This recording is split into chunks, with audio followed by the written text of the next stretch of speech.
Indonesia merupakan suatu negara yang terkenal akan kekayaan sumber daya alam dan keanekaragaman yang dimiliki. Salah satunya adalah satwa atau fauna. Secara spesifik, persebaran satwa di Indonesia dibagi menjadi 3 daerah, yakni Indonesia bagian barat, Indonesia bagian tengah, dan Indonesia bagian timur. Dengan pembagian tersebut, tersebarlah satwa endemik di berbagai daerah. Sebagai contoh, harimau Sumatera dari Jambi, macan tutul dari Jawa Barat, dan masih banyak lagi. Dengan banyaknya keanekaragaman satwa di Indonesia, maka sebagai warga negara yang baik, kita sepatutnya mengetahui apa saja satwa yang dimiliki Indonesia.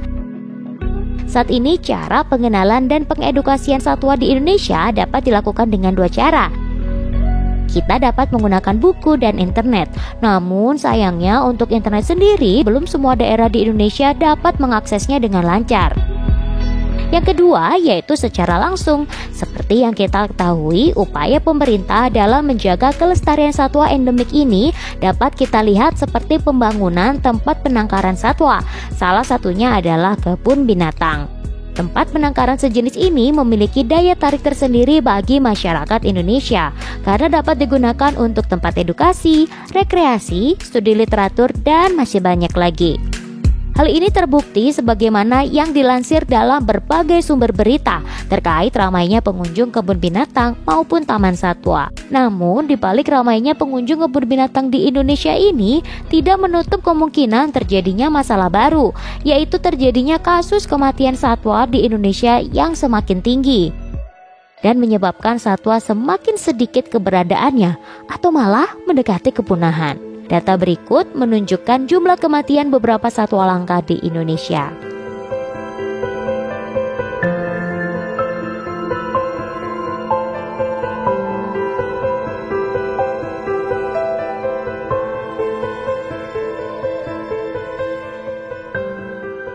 Adapun penyebab kasus kematian satwa di Indonesia secara umum adalah beberapa tempat konservasi yang kurang terawat, perilaku pengunjung yang membuat satwa tidak nyaman dan memicu satwa menjadi stres, serta penangkapan dan jual beli satwa langka karena kurangnya pengetahuan masyarakat terhadap satwa langka yang dilindungi. Dan faktor penyebab di atas juga dikarenakan kurangnya media dalam memperkenalkan satwa langka di Indonesia, sehingga rentan akan perburuan dan dapat terancam punah.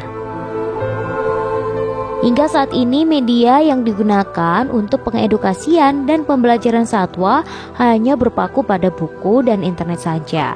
Terlebih, akses dan jarak untuk menuju tempat penangkaran hewan cukup sulit dan jauh, merupakan salah satu kendala yang dialami oleh masyarakat. Yang terakhir, tidak semua daerah di Indonesia memiliki tempat penangkaran satwa endemik, sehingga di beberapa daerah tidak terdapat edukasi secara maksimal.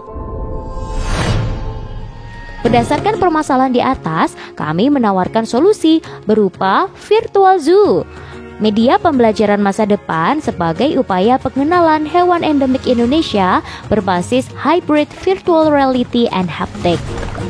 Media virtual reality and haptic diperuntukkan sebagai media pembelajaran futuristik dengan menampilkan kebun binatang hewan endemik semi nyata di penglihatan pemakainya. Tidak hanya melihat, namun bisa berinteraksi dengan hewannya. Kami berusaha mengemas sebuah kebun binatang secara instan yang dapat dinikmati pengguna tanpa harus berkunjung langsung ke kebun binatang. Selain efisiensi waktu tempuh dan biaya, virtual zoo ini dapat menjadi media pembelajaran untuk pendidikan dan masyarakat Indonesia. Virtual reality merupakan alat berupa kacamata yang dipakai oleh pengguna yang berfungsi untuk menciptakan sebuah pengalaman futuristik dan edukatif, tentunya kepada para siswa mengenai satwa berbentuk digital semi nyata. Teknologi yang kedua adalah haptic. Lebih tepatnya kami menggunakan haptic glove. Klasifikasi haptic glove beracu pada sarung tangan, penutup jari, dan exoskeleton.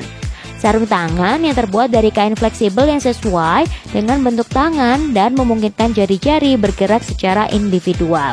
sensor untuk mengukur kelenturan jari, dan aktuator atau dinamo untuk memberikan umpan balik pada kulit atau kerangka dijahit di dalam kain atau dipasang di bagian luar sarung tangan. Teknologi haptik ini berperan agar pengguna mendapatkan cara interaktif digital seolah-olah mereka berinteraksi dengan fauna secara langsung yang ditampilkan dalam VR. Hasil alat dari Virtual Zoo ini memiliki fungsi dan manfaat yang berkelanjutan.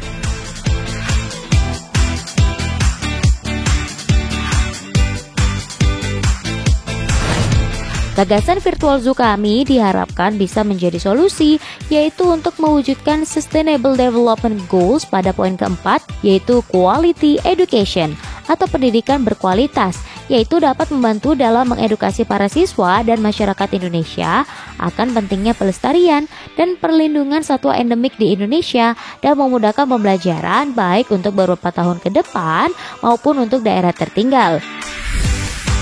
Dan juga poin SDGs ke-15, Live on Land atau menjaga ekosistem darat untuk Indonesia beberapa tahun mendatang. Dengan harapan gagasan Virtual Zoo ini dapat membantu pemerintah dalam menekan laju kematian satwa dengan meminimalisir faktor penyebab kematian satwa itu sendiri.